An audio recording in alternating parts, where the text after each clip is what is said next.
Good evening. I would like to call this special board meeting of September the 8th, 2021 to order. The time is 5:06.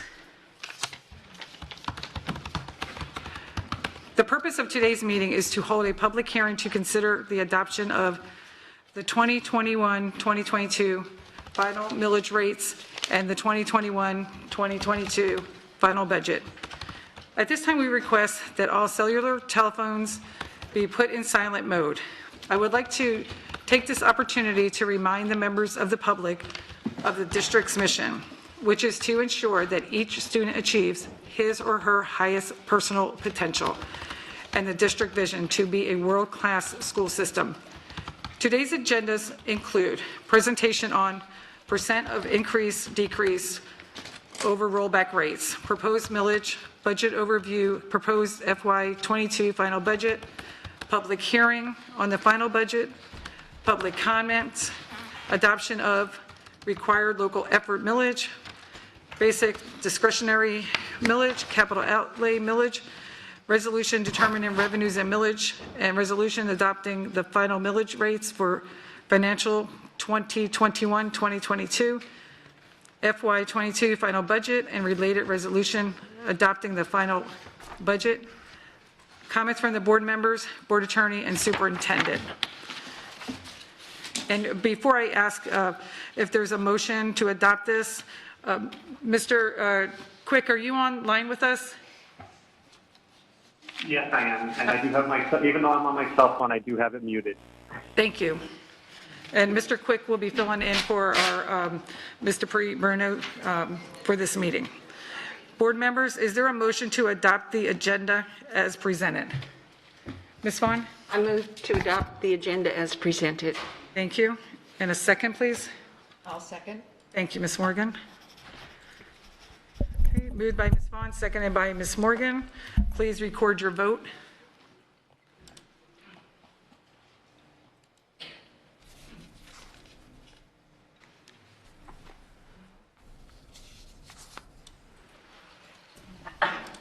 Bless you.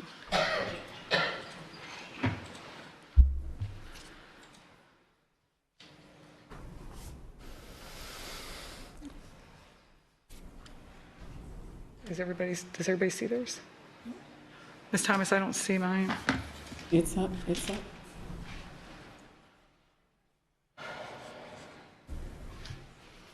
Or Ms. Vaughn has not voted.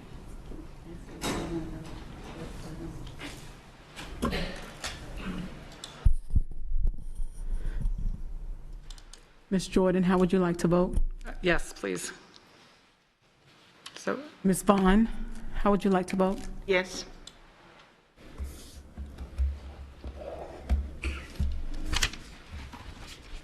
Motion carries 7-0. thank you so much.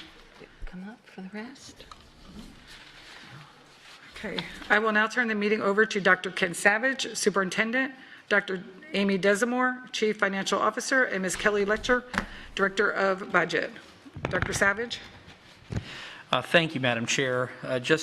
Before I turn things over, I just want to take a moment to say, every year we go through this opportunity and we are now almost a $2 billion consolidated annual budget for this district. So this district is a massive size and carries out so many different functions. And so I think it's just so important to acknowledge that while this budget process is something we do conduct every year, it is a dynamic picture. It evolves throughout the entire year and is constantly adjusting. But I would say that there's no better way to judge an organization than to analyze how it prioritizes its funding. And so this is a tremendous privilege for us to be able to bring this to you today, as we do each year.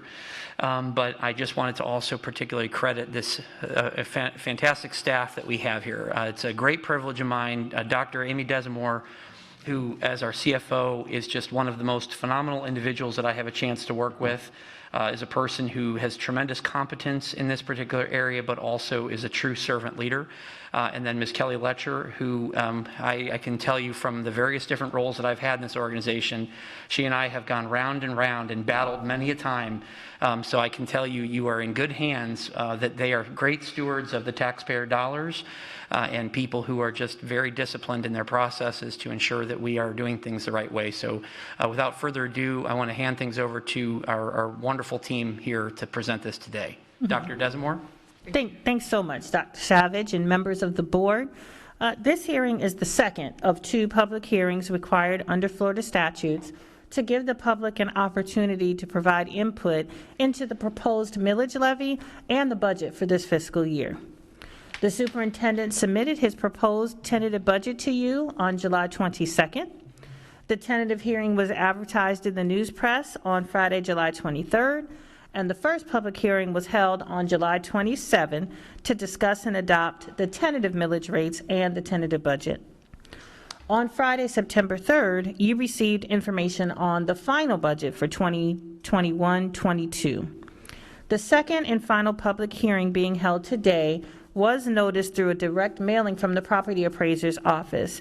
That mail document is known as the Truth in Millage Notice or TRIM Notice and is sent as required by law. That being said, I'll turn it over to Ms. Letcher, who will take you through the details of the 2021-22 final budget document. Thank you. So as required by the TRIM requirements, we're going to first discuss the rollback rate. So the rollback rate is the millage rate when applied to the current year's tax roll, net any adjustments for growth, would produce the same dollar amount as in the prior year. The rollback rate for this year would be 5.7125, and our millage rate for this year is proposed at 5.891.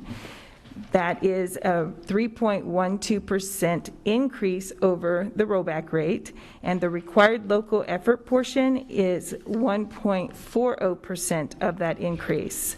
The required local effort millage rate, which is required for you to levy, is 62% of the total millages. And I just want to point out that the 5.891 is a decrease over last year's millage rate. So this is a history of our millage rates and our rollback rates. This year, the tax roll is at $104.7 billion. It is an 8.49% increase over last year's tax roll. And you can see the history of our millage rates and things up on that slide. When you compare our millage rates from year to year, as you can see, the required local effort is at 3.643. That includes a .001 prior period millage, which is the millage rate that last year we should have received, that when all the final payments were made, we had not received that. So they put it in this year's. We are down .167 from last year's millage rate and our required local effort. Our discretionary millage is at .748 mils, which is what we always levy, and our capital mills is at 1.5 for a total this year of 5.891, which, as I said before, is a decrease from last year's 6.058. The next slide shows the millage comparisons from year to year, from 2009 to 2022. And I'm going to show you the next slide as well. As you can see, where we go up and then we go down, that is our millage rates, and our tax roll does just the opposite. So that is when the tax roll goes up, our millage rates start to go down. So when we talk about what does this really mean to our taxpayers, because that's really, who pays this part of it, with the 8.49% increase in the tax roll, as somebody whose house was valued at $100,000, their new value would now be $108,490. Last year, they would have paid $605.80. This year, they're paying $639.11. So they're going to see a $33.31 increase in their school district portion of their taxes from last year. We continue that all the way through. If you have a $200,000 home valued at that, this year it would be valued at $216,980. Last year, you would have paid $1,211.60. This year, you would pay $1,278.23. So you would see a $66.63 increase in your taxes. If you have the Save Our Homes on your home, which some Lee County citizens do, it maxes you at a 3% increase. So if your home was valued at $100,000, it would only go up to $103,000. You would only see a $5.15 increase. And the same thing with a $200,000 home, your value would have increased to $206,000, so you would only see a $6.12 increase. So the millage rates that we're asking you to approve tonight, the required local effort at 3.643 would generate $366,456,164. The basic discretionary is 0.748, will generate $75,242,715. And our capital of 1.5 mils will generate $150,887,798 for a total of $586,677,100. That is a $30.9 million increase over last year's amount. As we look at the final budget that we're asking you to approve tonight, the general fund makes up $993,126,542 of that. Debt service is at $91,232,166. Capital at $569,910,650. Special revenue grants currently sits at $55,376,969. The special revenue for food service is at $67,149,584. And our internal funds is at $156,428,932 for a total of $1,933,224,843. We'd like to go through each part of the budget for you at this point so that everyone in the public understands what the funds are and what they can be used for and what we do use them for. So each part of the budget is earmarked for specific purposes. Your general fund is the basic education cost of the students. The operating expenses pays for our utilities. It pays for the employees and for the teachers and things in our classrooms. The debt service pays the debt from our capital on that. So when we build a school building, we have debt that we incur for that, and this is the fund that pays that. Capital is used to build the schools, to buy equipment, provide maintenance, and safety items for our schools. Food service supports the breakfast and lunch program for all of our students and some dinner programs for some of our students. The special revenue, federal funds, are grants that we receive, and they are earmarked for specific purposes. We have entitlement grants that we get every year, such as Title I, IDEA, and things like that, and then we have some others that we apply for, the competitive ones. And then our internal service fund accounts for all of our insurance costs in the district, and we are self-insured, so that is the fund that covers that. So I'm going to go through each one and talk specifically about the funds now. So our general fund, of course, is the major source of revenue for the district. It's budgeted $993.1 million, which is 51% of the budget. It supports over 96,000 students, and we're continuing some targeted resources, such as our reading initiatives at the elementary level, are continuing the 30 minutes at some of our lower performing schools, and some additional ESOL supports for our ESOL families. So the Florida Education Finance Program makes up a big piece of the general fund. Currently, we receive $774.7 million in revenue from the FEFP. So the required local effort, the the millage rate that you're doing is part of that, but if we don't approve the required local effort part of the millage rate, we stand to lose $333 million from the FEFP. The FEFP is an $11.2 million increase from last year. That's a 1.31% increase in per pupil funding. I will remind you that last year there was an executive order put in place. We did see a decline last year in students due to COVID. And so the governor had an executive order put in place that no school district would lose funding based on the loss of students. So that generated $14.2 million for us from last year that we got to keep those dollars instead of losing them when the students didn't show. We're looking at about $6.1 million that will go out for private school scholarships for McKay and Florida Empowerment. There's an $8.3 million reduction in the class size allocation, with generating $8,033 per FTE, with a base student allocation of $4,372.91, which is an increase of $53.42 over last year's. The state is funding 43% of the FEFP, with our taxes generating the other 57%. So where do our operating revenues come from? 57.5% of that comes from local dollars. 41.97% of it comes from state dollars, and a very small portion, 0.54, comes from federal, and this is the general fund portion.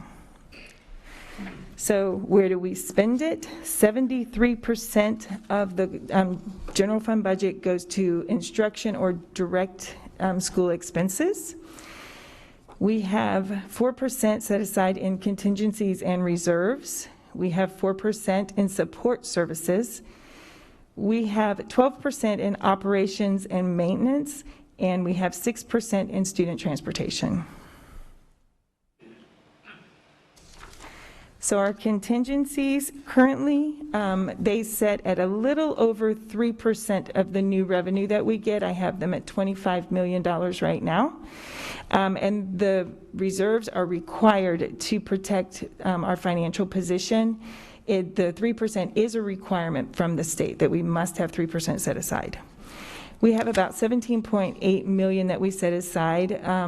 As I spoke to you earlier in some other presentations, the FTE, the state came back and increased our projected FTE. So we set some additional funds in the back in case those students did not come. I would not have to go back out to the schools and make any cuts during the school year to the schools. And we also believe that our school vouchers will increase with the participation increase that we believe we'll see, and so I've set money aside so that we will be able to cover that again without going and touching any schools. Our food service budget is at $67.1 million. That includes breakfast and lunch for every child at no cost to the parents. We participate in the community eligibility program, and all of our schools are participating this year in that. And I would again like to send a shout out to our food service workers who work diligently over the summer and all through the school year to make sure that our kids are fed. So our special revenue, this is our grants, our Title I, our IDEA, Title IV, Title II, those are entitlement grants that we get every year. They have specific purposes. Our grants are currently set at $55.4 million. That number will increase throughout the year as we receive the funding, because with grants we budget it as we receive it. So as we start receiving those dollars, they will go up, and until we receive them, you know, if we have positions out there, the general fund actually will pay for those until we get the money in. So we keep people working and in the schools. This number does include some of our ESSER 1 carryover dollars, but it does not include ESSER 2 or ESSER 3. We have not been awarded that yet, and I believe we do have an upcoming briefing on ESSER 2 and ESSER 3 for you all so that you can see how we're proposing to spend those dollars as well. Our capital funds are currently budgeted at $569.9 million.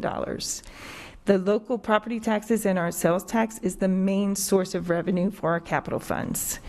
Our major focus is on the safety and security at our schools. We're working on a lot of upgrades for that. We're for maintenance and renovating our existing schools and to upgrade all of our technology in our schools.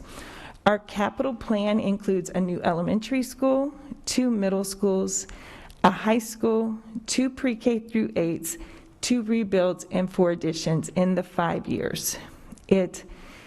We had talked about our reserves. You all had asked us to try and get to 7% over the first 5 years. We have been unable to meet that. We are currently at 5.52% in reserves, and we're still looking every day trying to figure out how to get our reserves up at the end of the 5 years. When we talk about capital, when we've met with you and we went through the capital plan and what was in there, we explained how the process changes, everything will change throughout the year. With cost escalations that we do believe will be occurring this year, we have put into place a go, no-go process so we can bring things back and you all can make the determination on with the price escalations, whether we want to move forward with those or wait until prices drop. So our debt service is currently budgeted at $91.2 million. So in the requirements for debt service, there's a statutory debt service amount that you can do, and we are currently at 29.6% of that statutory debt service. The board also has a recommended debt service, and we are at 44.5% of that. The board's recommended is at 50% of capital millage dollars. Statutory is at 75%.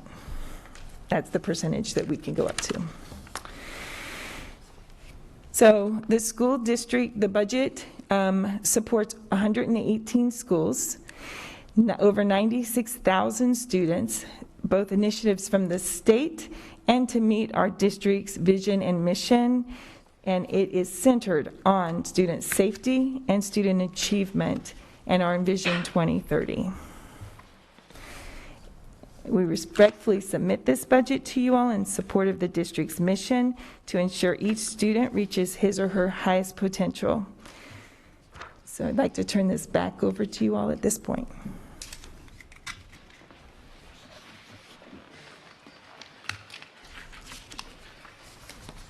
Okay. The next item on the agenda is the public hearing. We will now recess this special school board meeting and open the public hearing to consider the adoption of the final proposed millage rates and the final budget for 2021-22. Dr. Savage, please continue by stating your recommendations. Yes, Madam Chair. My first recommendation is to recommend that the Lee County School Board adopt the 21-22 final proposed required local effort millage of 3.643 mils with a proposed amount to be raised of $366,456,164. The required local effort millage includes basic required local effort of 3.642 and a prior period adjustment millage of 0.001. Recommendation 2, I recommend that the Lee County School Board adopt the 21-22 final proposed basic discretionary millage of 0.748 mils with a proposed amount to be raised of $75,242,715. My third recommendation is to recommend that the Lee County School Board adopt the 21-22 final proposed capital outlay millage of 1.500 with a proposed amount to be raised of $150,887,798. The total millage will equal 5.891 mils with a total amount to be raised of $592,586,677. The total millage rate to be levied is more than the rollback rate. It is an increase in the rollback rate of 3.12%.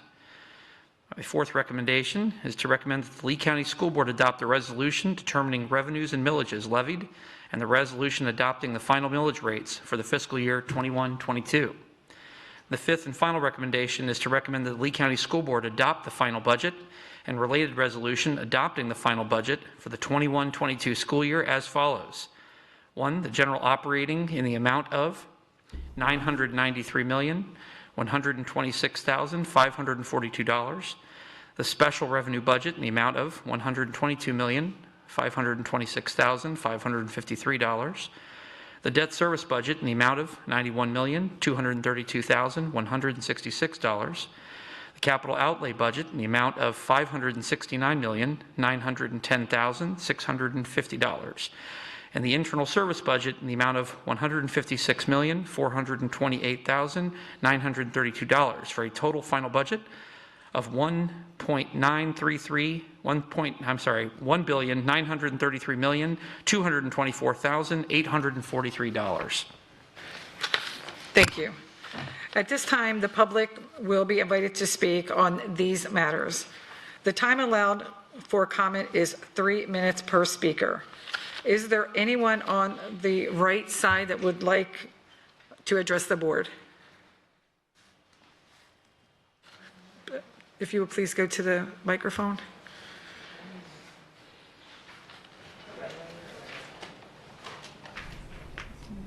Thank you.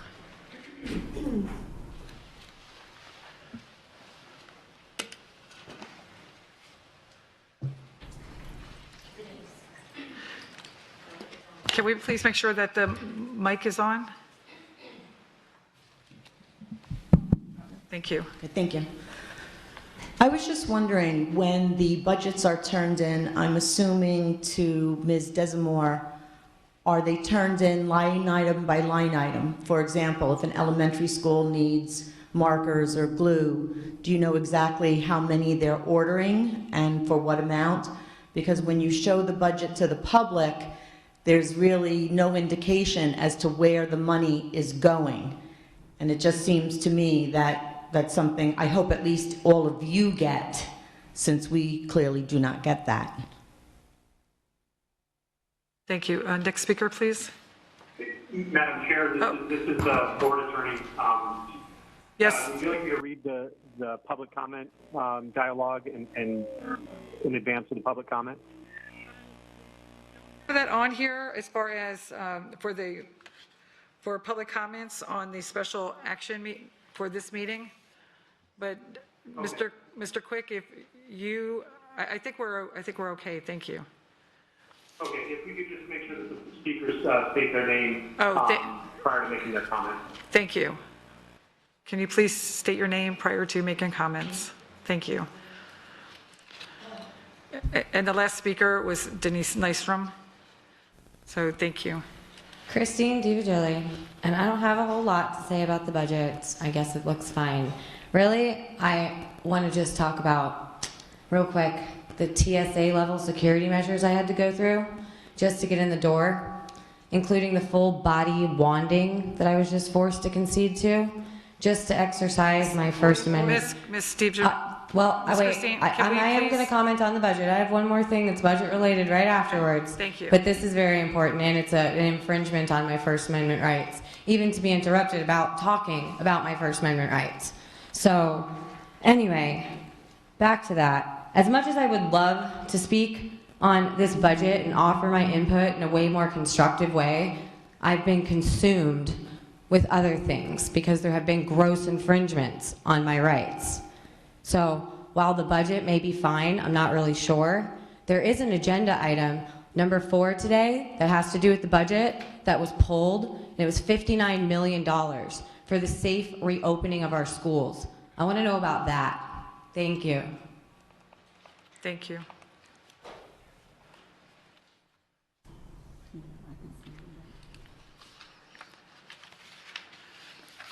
If I can please remind the speakers, we are speaking on the items that we're addressing right now is the budget. And please state your name and go ahead and begin, please, ma'am. So are we not allowed to talk about anything else? Not at this time. This time is just for the budget purposes. When are we going to be allowed for open? The public comments Yeah. at the next meeting. Okay, I have Yes. nothing for this. Yes, ma'am, thank you. Is there anyone else that would like to speak on the budget items? Okay. I now close this public hearing and reconvene the special school board meeting of September 8th, 2021. The board will now consider each of the superintendent's recommendation Dr. Savage, please restate your recommendations individually, allowing the board the opportunity to vote before moving to the next one. Dr. Savage? Yes, Madam Chair. First recommendation, I recommend that the Lee County School Board adopt the 21-22 final proposed required local effort millage of 3.643 mils with a proposed amount to be raised of $366,456,164. The required local effort millage includes basic required local effort of 3.642 and a prior period adjustment millage of 0.001. Thank you. Board members, you have heard the superintendent's recommendation. Is there a motion to approve?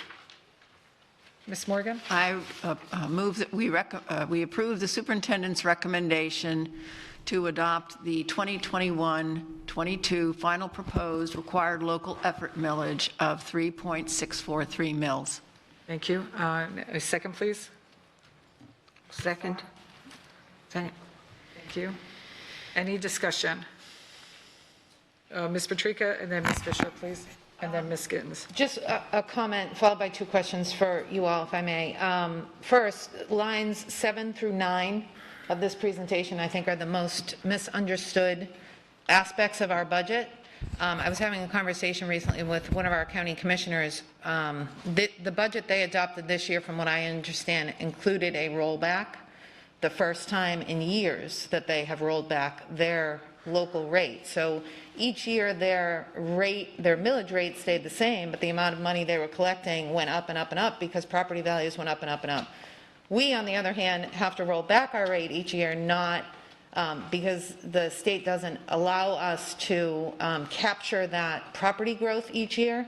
And I really believe that maybe I'm just a nerd on this stuff, but I just think it would help the public really understand if we could get these three graphs out in front of the public with some kind of a easy to understand explanation.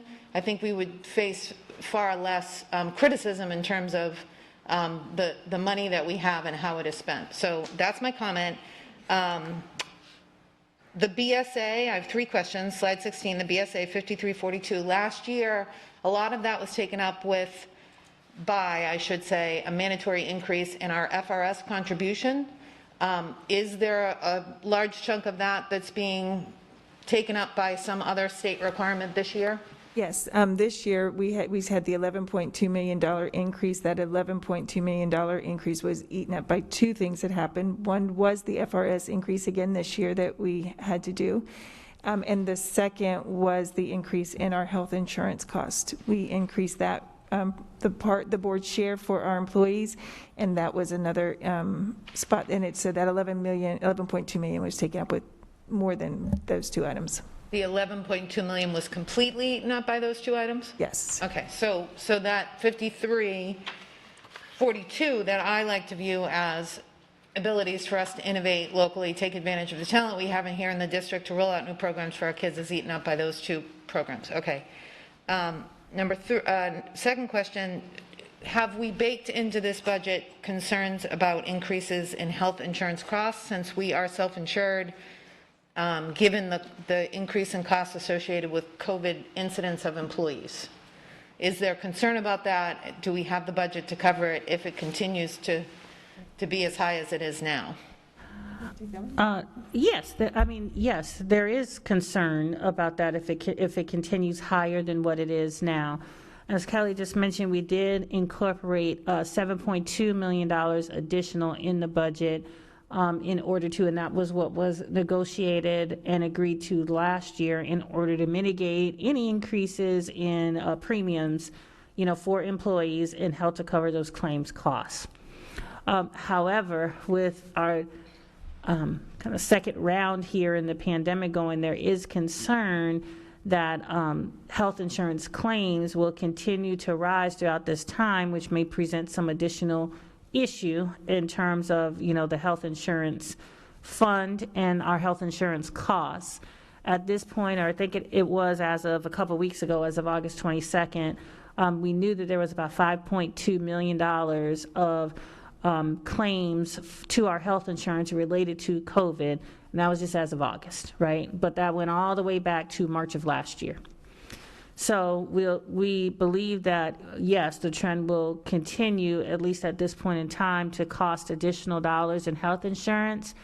And we're currently working on different ways to potentially mitigate that, including possible help through ESSER in order to help cover some of those costs. Okay. All right, and then finally, slide 24, that one was a little bit unclear to me. Let me get to it. Because our debt service capacity, we did take on, if I recall correctly, a lot of debt that we set aside to be paid for by the half-penny sales tax, right? So Yes. when we talk about this debt service capacity, is that amount included in there? And is that, Yeah. is there a way to separate those two out? Like, what is the debt service we had going into the half-penny sales tax? And then I understand there was a change in legislation that required us to borrow in order to be able to build certain buildings. Yep. And what portion of the debt service is that? I don't need the answer now. I just want to have a clearer understanding of that. Right. Okay. But we can give the answer now. Okay. So thank you for asking the question, because that can be a little confusing. So as far as the debt service capacity, the statute really speaks to debt service in the capacity of the funds that you pull in from your property tax. Okay. So Right. the amount that we're paying through sales tax is separated out from that, because the statute specifically speaks to how much of your property tax millage for capital are you using to pay for debt. Okay. So you'll see this number continue to go down, even though we have, kind of pledged our sales tax funds to pay a lot of the debt going forward that is related to the new schools that we're using sales tax to pay for. So the two things are separated out. And inside of our capital plan, I am looking, so in that back sheet, it does list out our different debt service payments for all of the different COPs, and you'll see that those on here that are highlighted in, they're bold color, really, are the ones that really are related to sales tax. Great. And the others would be related to the capital millage. Great. I really appreciate that explanation. Thank you. Yeah, sure. And I was just looking, I'm not sure that it's specifically stated here that that's what the bold is. Anyway, but that's that. Finally, thank you, because you guys always do such a good job of walking us through this, so thank you. Absolutely, yeah, please, go ahead. Ms. Fisher? Actually, my question was answered, and so I'll just reserve my other comment for the last recommendation. Thank you. Ms. Gittens? Mine had to do with slide 24 as well, and also, which other one was it? I think it was 12. I don't see, and maybe it's in another format or whatever, talking about the half-cent tax. My concern is, if this is the slide presentation that we're giving so that the public can comment and understand, I believe we should have something in here stating where the half-cent tax fits in. And, no offense, you guys are doing a wonderful job, but I think we need to show that a little bit clearer. Whether it's on slide 24 with that, you mentioned it under debt service with the COPs and all that, but on slide 12, if someone doesn't really understand the budget and they're going through this and they come to slide 12, it's like, oh, this is why they say they're a $1.9 billion, school district. Mm-hmm. But where in there is the half-cent tax? How does that fit in to the 1.93 budget? Okay, all right, understood. We do note here on this slide for capital funds that the local property taxes and sales tax is the sole source of substantial revenue in that fund. But I understand that we could highlight it some more in various areas so that people understand kind of where that fits into the numbers. Because it's a big deal. Mm-hmm. And yes, ma'am. People's, taxes and money being spent as well. Agreed. And when you can't clearly just find it in the budget, it means there's going to be questions. Yep, absolutely. Okay. Thank you. Are there any other questions? I'm sorry, Ms. Vaughn? Yeah, I want to go back to one of Mrs. Patrica's questions about the internal service and our self-funding. Right. You answered that we're concerned, as I look at people that I know, people that I kind of know, networks of people, I'm seeing more and more that have been hospitalized. And of course, with that, there's going to be soaring insurance burden. So at what point would we, is there an amount or a certain point where we would say we really must use the ESSER funds to offset that? Because I wouldn't want to see us go into the next fiscal year and then, this, for most of our employees, affordable insurance is a huge benefit next to, of course, salary. So is there a point where we're going to say we need to pull this in to keep us solvent? Yeah, well, I actually think that point is now, right? So we have, in at least the preliminary plan that we have put forward for ESSER, there is an amount included in there for that, right? I think the question from here, and I believe that amount is about $3.5 million. The question is that it? Or are we kind of renegotiating those numbers to do something different? What are we expecting and estimating for the future? And as we know, when we submit a plan to the state for a grant, it can be amended at any time. We would just have to amend it, switch things around, and put it in there. So it is a matter of determining inside of ESSER, and there are many initiatives that are, have been outlined already, and more initiatives than money, as a matter of fact, right? That all of those things to be prioritized to determine what amount is right for each. So I don't think it's a question of if we will, it's a question of how much we will. Yeah, I was just trying to get a feeling on at what point, and I know there's money allotted, but it's, the question of, is it enough? And when you say, what was it, 3.6? What 3.5. 3.5.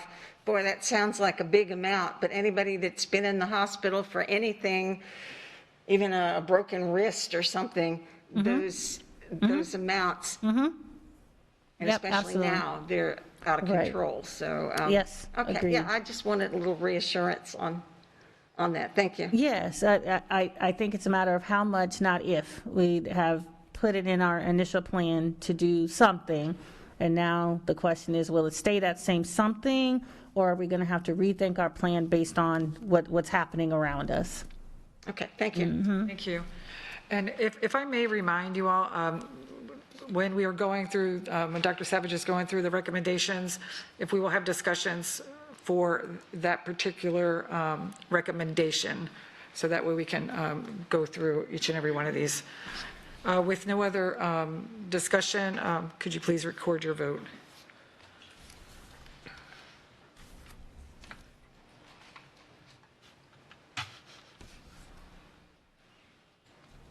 And Ms. Thomas, mine's still not coming up.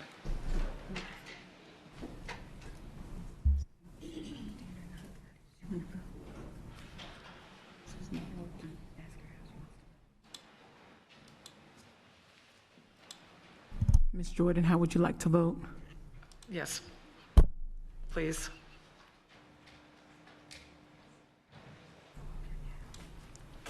Motion carries 7-0. Thank you.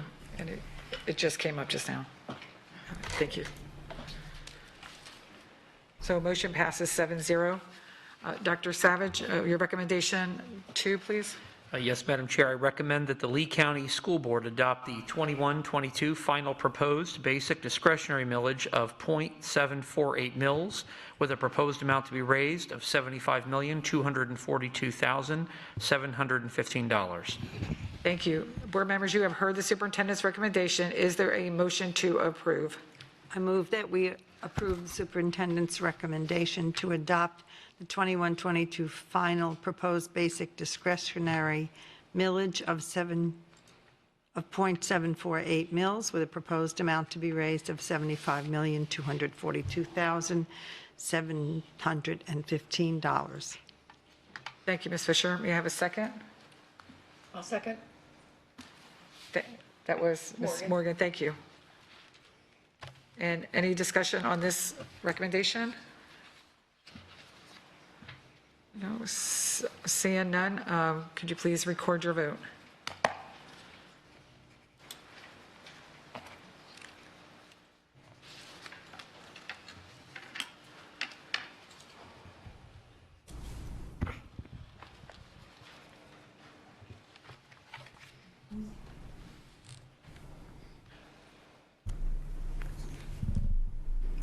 Ms. Fisher, did you record your vote?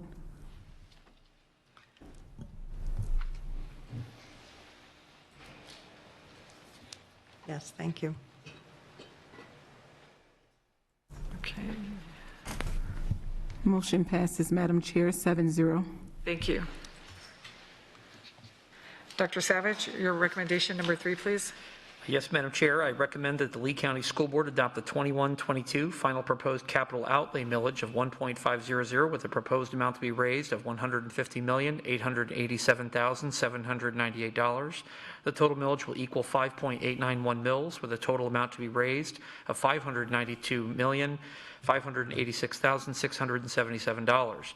The total millage rate to be levied is more than the rollback rate. It is an increase in the rollback rate of 3.12%.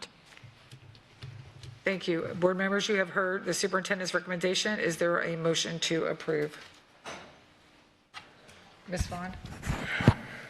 I move to accept the superintendent's recommendation that the Lee County School Board adopt the 2021-22 final proposed capital outlay millage of 1.500 with a proposed amount to be raised of $150,887,798. Total millage is 5.891, and this total millage is more than the rollback rate, and it's an increase of 3.12%. Thank you. And a second, please. I second. Thank you, Ms. Gittens. Any discussion on this recommendation 3? Seeing none, please record your vote.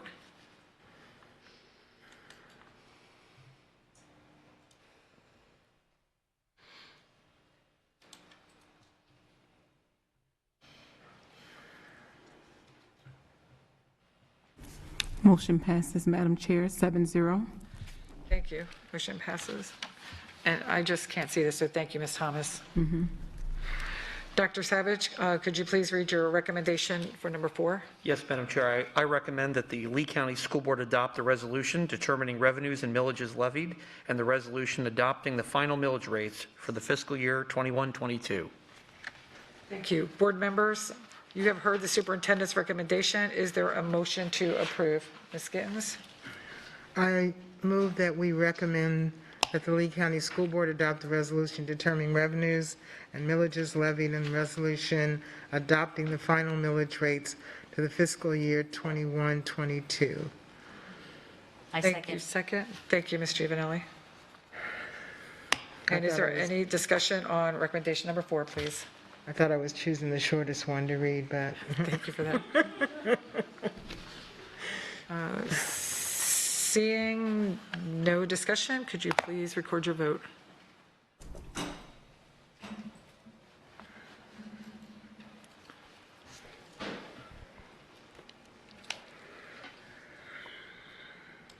Motion passes, Madam Chair, 7-0.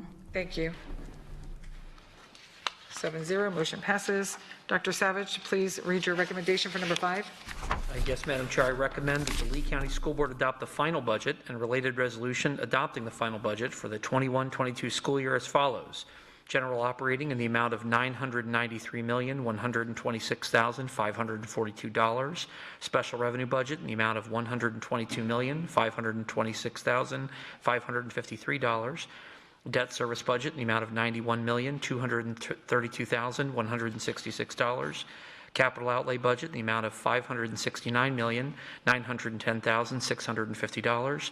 The internal service budget in the amount of $156,428,932 for a total final budget of $1,933,224,843.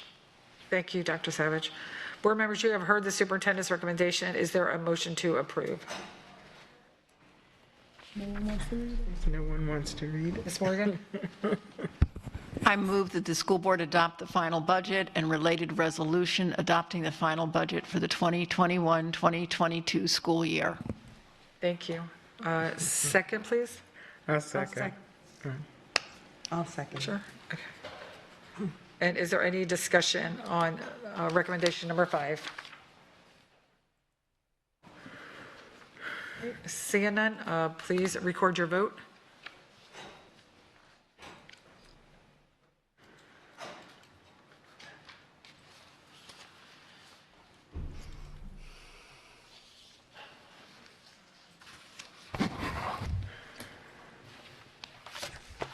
Motion passes, Madam Chair, 7-0. Thank you, Ms. Thomas. Motion passes 7-0. Next on the agenda are comment. Thank you, ladies, very much. Appreciate it.